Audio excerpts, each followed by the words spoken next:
Hello, everybody, and welcome once more to High Lord Tamberlane's Obscurities in Literature. Now, today's book may not be the most obscure for everybody, but, if you were into the tabletop gaming scene in the late 90s, early 2000s, some of this stuff might look pretty familiar to you.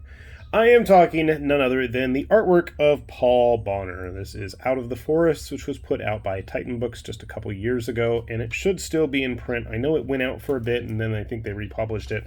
But Paul Bonner, if you're not familiar, is most famous, at least in my opinion, for his Rackham work. And if you were into Confrontation, then chances are you probably saw his artwork gracing some of the books at some point or another. And they have these big, beautiful double-page spreads of a lot of his stuff.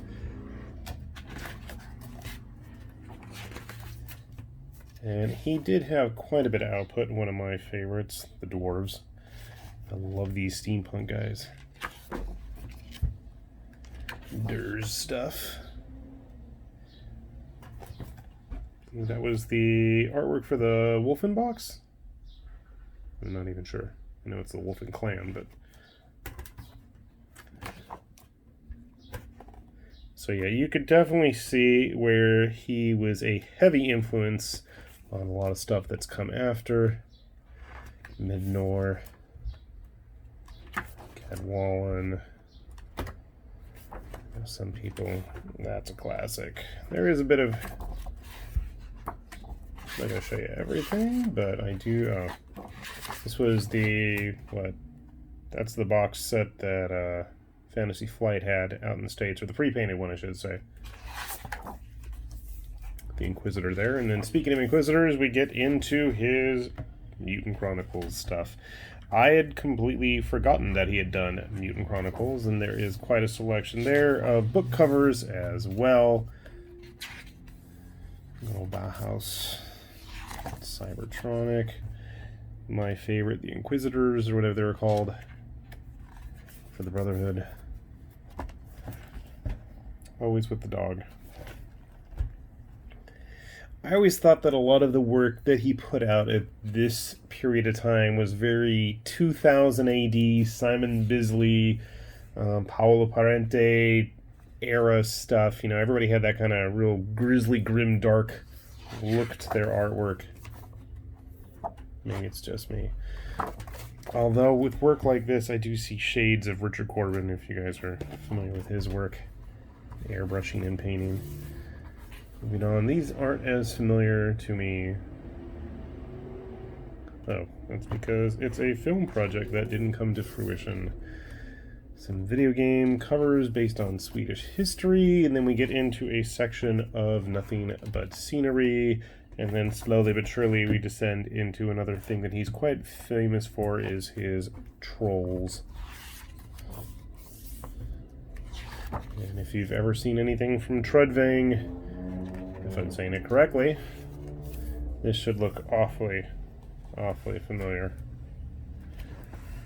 And again, it's nice to see some of the sketch work as well. All too often, a lot of times when you have these kind of catalog type books of an artist's work, you don't get to see the background pieces, which is always nice to see. A lindworm there, I believe. I'm not as up on my Trudvang. I don't know. Anyway. I do dig that dragon.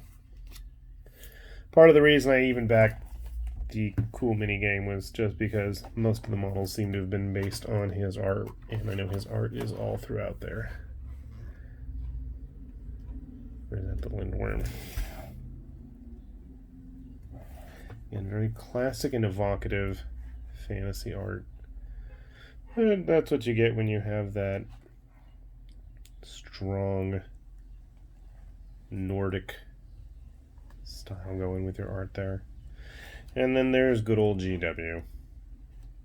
Funny enough, I didn't actually recognize that a lot of the pieces here were bits by him. Some black and white work. A lot of orcs and greenskins. which is kind of surprising. Random Eldar. Some of these I recognize, but I don't even remember where I've seen them from, so it's been a few years. And then we get into stuff from Vor. A Maelstrom, if I remember correctly. That looks Vorish, doesn't it?